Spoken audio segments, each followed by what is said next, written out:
So what use does this token have within Dovu? And we're building out that utility within a product that we call Dovu OS, where the Dovu token is required for all elements of use within our protocol. So if you want to mint some carbon, if you want to sell some carbon, if you want to do whatever you like, from a data perspective within our platform, you're going to need a Dovu token. It's really all about sort of creating a vibrant ecosystem to the benefit of everybody. And for Dovu's perspective, we want to be the ecological partner of all projects on Hedera, and not just Hedera, everywhere else, but certainly on Hedera, so that everybody should be holding a Dovu token, It's time to shake the focus up. Sick of being sick and tired, tell me if you had enough. Yeah, it's Shooks in the building now, we ain't missing nothing. We gon' catch them if they try to run. Alright, man, so I'm finna get right into the business here, man. Check this out. So over here on Dovu Twitter, oh, they got a new pair available. Interesting. So we had the conversation here that you heard a piece of in the intro between the founder. He's speaking with Walker Williams. Not familiar with Walker Williams, but it was a pretty dope conversation. Then we got the tweet here about corporations raising their interest in participating in the carbon economy. We'll talk about why it's going to be interesting for us, as well as a discussion on the importance of Dovu, right? At least from our perspective, we'll get into a little bit of that. Then we had, this was a tweet by the founder, so the guy in this video here on the left side, tweet by him from Token 2049, so Dovu had some representation there. And Token 2049 is, it had a lot more attention than I even expected. So I took a look at the attendance list for that. Where was we at? Check a look at this. So we got, okay, yeah, the crypto event. Oh, Arthur Hayes, Roger Ver, Pavel Durov, and I can't pronounce that. Balaji Shreve. Yep, you can do it. But Token 2049. So there's a lot of projects at this event, and there's going to be another one in Singapore later this year, right? They got like a whole schedule for these bad boys. Right, so Dubai's the one that's cracking. Look, it definitely looks like it's sold out. Yep, sold out. There's a wait list. But right, stated to be the largest crypto gathering in the world, but all of these crypto gatherings say they're the largest crypto gathering in the world. So you feel me? But some big names here: BingX, Google, AWS, Microsoft, OpenAI, Alibaba, Tencent, Cloudflare, PayPal, ByteDance, Binance, OKX, Coinbase, Circle, Grayscale, Nansen, Bitmain, Bybit, Fireblocks, Consensus, Anchorage Digital, Solana, ZK Sync, Lido, Tether, Polygon, Polkadot, Tron, Aave, Chainlink, Celestia, Ton. Oh my goodness, bro. I don't even know what this one is. Layer Zero, Sui, Ripple, Franklin Templeton, Avalanche, Monad, Goldman Sachs, Fidelity, BlackRock, JP Morgan, HSBC, VanEck. The money was in the building. Okay. Standard Chartered, Jane Street, Andreessen Horowitz. Mo Money was in the building. Temasek, Paradigm. We could do a whole video on Paradigm alone. Paradigm is around a lot of the projects that we've looked into. Paradigm is going to be a very big deal. Big investor player in this crypto space. Pantera, a big winner, yo, a big winner. I can't say it enough. Anyway, Pantera, Galaxy, Polychain Capital, Dragonfly, hello Dragonfly, Lightspeed, Sequoia, CME Group, McKinsey, Deloitte, PwC, ICE, KMPG, EY, Accenture, Bloomberg, CNBC, Financial Times, Reuters, CoinDesk, Forbes. That is a huge cast. A huge cast. Yes, I just read you that whole list. I did that. But that is a huge cast of people. Oh my goodness. So take a look at this. So Dovu, let's get back over here real quick. So what we actually want to do, I actually didn't mean to come to his Twitter. I actually wanted to get over here. Let's take a look at the Dovu website, man. So Dovu had a tweet earlier about their staking program. Look, we know that native Dovu staking is the best staking, and if you don't know why, ask. So they talking that stuff because they know. Let me zoom in for you here. They talking that stuff because they know their staking program is the bee's nest.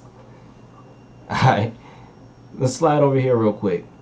So we talked about in some older videos, we talked about the ELV credits. Oh man, I think I'm logged in. Actually, I might want to stop this video. But we talked about the ELV credits and how they were sold out. Well, guess what? They got some back. And actually, they're the only ones that you could buy right now. The rest are still sold out from the farms. So these end-of-life vehicle credits are the only ones that you can get right now. And I was having a lot of trouble trying to explain the importance of this end-of-life vehicle recycling program that they're building over in these other Eastern countries. I could not explain it as well as I wanted to, but lo and behold, they put a video up. They knew people needed to see it. Thank you. So I'm gonna play this video. I don't know if it's gonna get copyrighted or not, man, but YouTube is getting by on me anyway. They're running ads on my channel and I'm not eligible to get a cut of that, so they playing dirty anyway, so I don't really even care. But this is fantastic information that you need to get. This video it explains what I was trying to say so well about the importance of these carbon credits. In a world driven by industry and innovation, sectors like fuel and energy, shipping, aviation and mining face significant challenges in achieving zero carbon emissions, underlining the broad scope of environmental impact reduction efforts. But amidst these challenges lies another pressing issue, one that affects the heart of our communities and the health of our planet. Quick right there, if you're new to this project, if you're new to this side of it, we are talking about real world use case, meaning crypto. We got Dovu, a project that's mixed up in clean energy initiatives and carbon emission reduction. If you're in the US right now, there's a huge discussion going on right now about whether or not a climate emergency should be declared. Now, whether you are with that or against that, that's not what I'm here to discuss.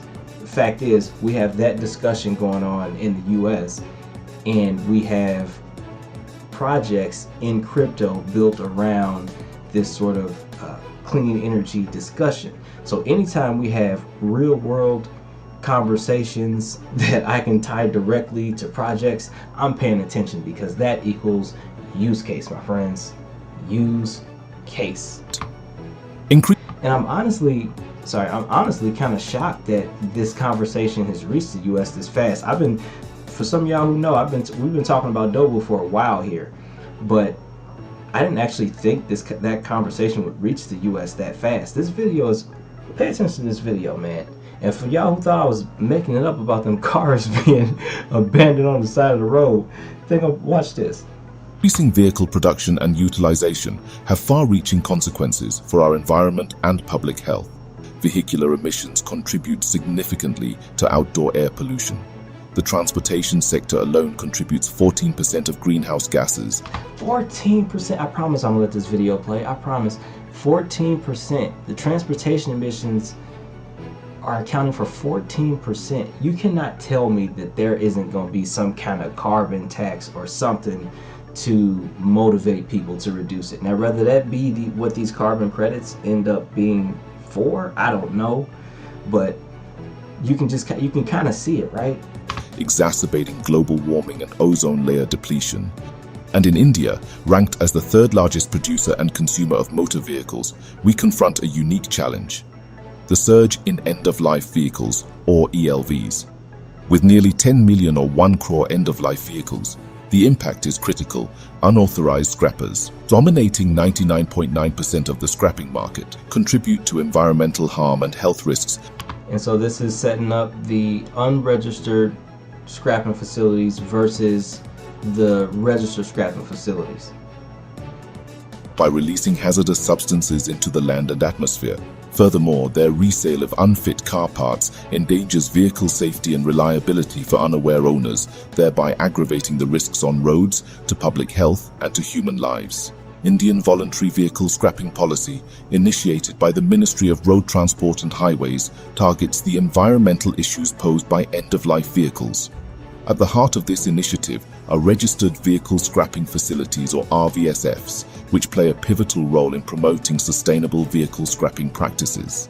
RVSFs ensure proper deregistration, environmental friendly scrapping, and ethical waste disposal. Unlike unauthorized local scrappers, let's compare the benefits of RVSFs with the risks posed by unauthorized scrappers.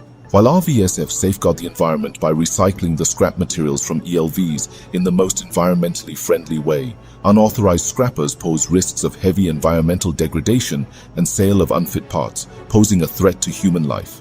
The higher price offered by unauthorized scrappers poses the biggest challenge for RVSFs in procuring ELVs. So essentially, it's going to explain it here, but in case you miss it for whatever reason, what they basically are telling you with this problem is that these unregistered scrapping facilities are more lucrative than the registered ones, so it's a tough sale. So what can they do to address this being such a tough sale? Unauthorized scrappers can offer higher prices because they are not burdened by the costs of managing ELV waste, addressing compliance, or handling hazardous materials and non-sellable components. In order to counter unauthorized and illegal vehicle scrapping and to ensure financial viability, MMCM offers a revolutionary solution: ELV credits. These ELV credits are world's first traceable fractionalized carbon credits that can be used by companies to offset their carbon footprint. They are based on internationally accepted standards and are validated by IIT Bombay. ELV credits are high quality and completely traceable to each scrapped ELV, with all relevant data points are generated by RVSFs when they scrap end-of-life vehicles through MMCM's ecosystem. Each ELV credit measures a range of environmental benefits, including carbon emission savings and other co-benefits. Over 40 digital measurement, reporting and verification (DMRV) points ensure zero greenwashing and eliminate double counting. ELV credits are a step by MMCM to bridge the financial viability gap for the RVSF, for enabling environmental friendly and safe vehicle scrapping and ensuring a high amount of material recovery. ELV credits are minted on Hbar. There it is. That's where Hbar come in at. Hbar. Trying to told you. And are available on Dovu. Individuals and organizations can purchase them to offset their carbon footprint. ELV credits provide companies with a tangible way to demonstrate their commitment to sustainability. Investment in ELV credits means financial sustainability for the RVSFs. So could that mean that these companies might want these ELV credits? Price for ELV owners and effective carbon footprint offsetting by the investor companies. By choosing to retire ELV credits, you commit to saving the planet. Join MMCM in driving sustainability forward for a cleaner and greener future. Together, let's create a better world. Meta materials, circular markets. Well, that word meta is everywhere. Now the video does a good job, but what kind of helped me was, now that the video's done, we're gonna slide back over here to the website and check out a couple of these documents.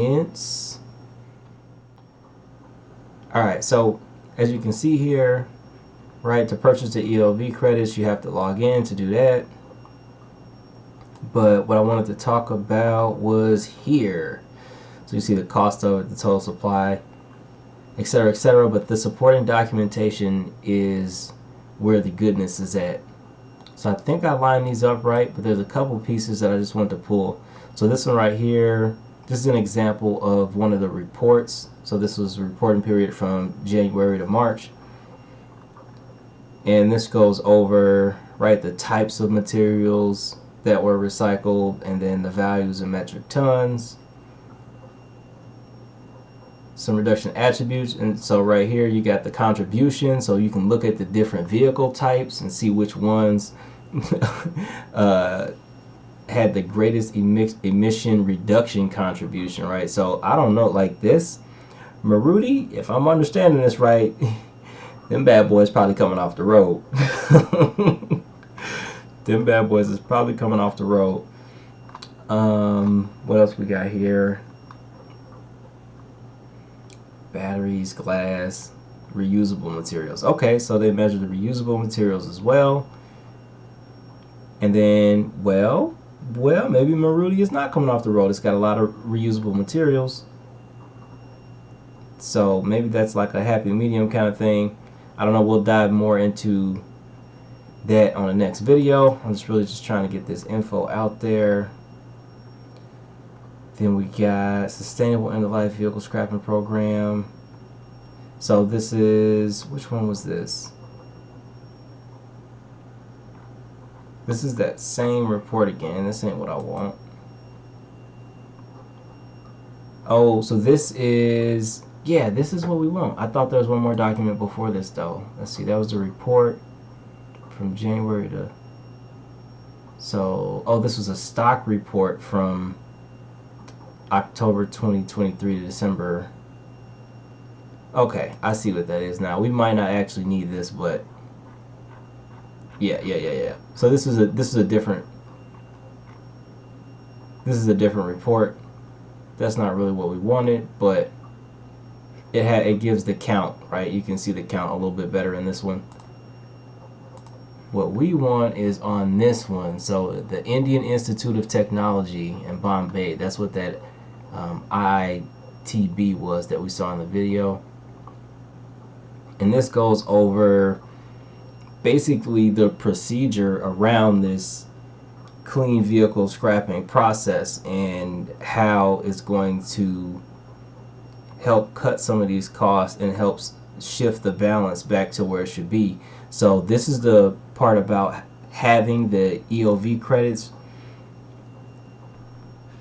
the summary section here. So we have performed an individual evaluation of the white paper, and based on our evaluation, the white paper presents a calculation of the CO2 savings that can be obtained by recycling end-of-life vehicles using standard recycling practices. This could go on towards a credit system for exchange of CO2 credits in a marketplace setting in the future. So exchanging these credits in some sort of a marketplace in the future. So the value of these bad boys is not yet set. That's the crazy thing about these EOV credits. So when Dovu was like, hey, we got the best staking program in the game, ask about it, this is what they're talking about. Because you have these carbon credits that's for a future market on top of, oh man, can I even get to the staking if I don't sign in? I don't think I can.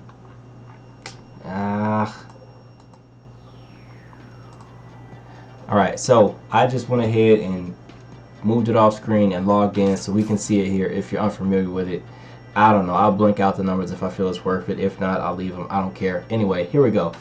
So this is that staking program. So you can see here the base rate, the carbon hands, the ecological credits, the lifetime boost. So this is why they saying they staking program is the business. You feel me? You get your base rate, the 2%.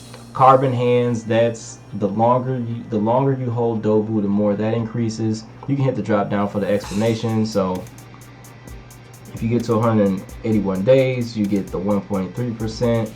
Then buying ecological credits gets you a temporary bonus of another 1x.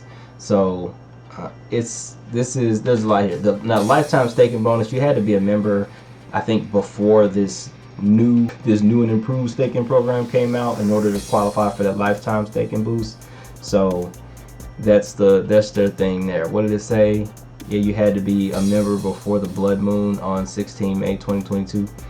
So that gets you a 1.2 multiplier if you happen to have been in before that. So that's all I wanted to cover with the staking program. And then your ecological credits are, even if you buy them and transfer them to your wallet, which is what it tells you to do, the multiplier, you can still go to, they have a section called My Ecological Credits where you can see the ones that you bought and check that out. So not sure if I said it already, I probably did, but if you have been in crypto for a while, you should be able to figure out how to set it up. If you can't figure out how to set up the staking and stuff, there is a video in the Patreon. You can go and check that out if you would like to. All right.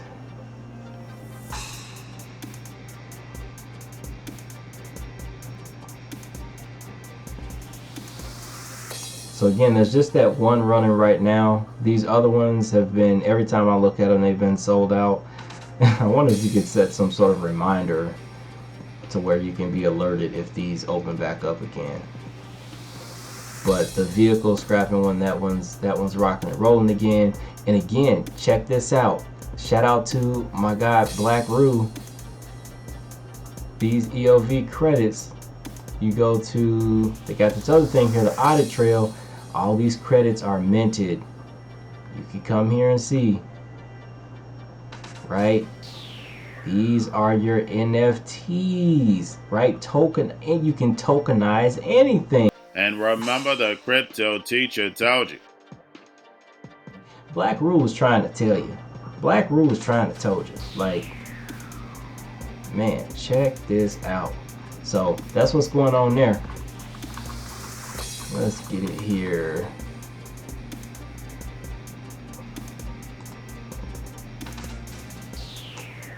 And actually, yeah, that's gonna do it for me. That was pretty much all I wanted to cover. We will do a quick refresh here, see if they dropped any new tweets since I started the production of this video. MMC is proud to work with Adair's ecosystem of partners. We just got done talking about MMC. They're the sponsors of this end-of-life vehicle scrapping program. There's a case study linked again. This is a big deal. This is a big deal. So, if you made it this far, y'all, don't forget to hit the like. Don't forget to hit the subscribe, man. And we're going to go ahead and end this thing with a question.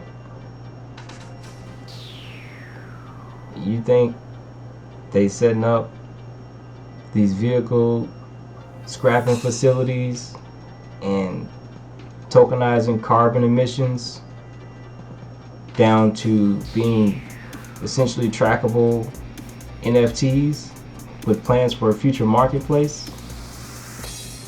They putting in all this work for no reason? You know what my answer is? No, no, no, no! Hell no! What's yours? Until next time, don't get shook. Stay focused. And I'm out. Hear that music? Still fresh.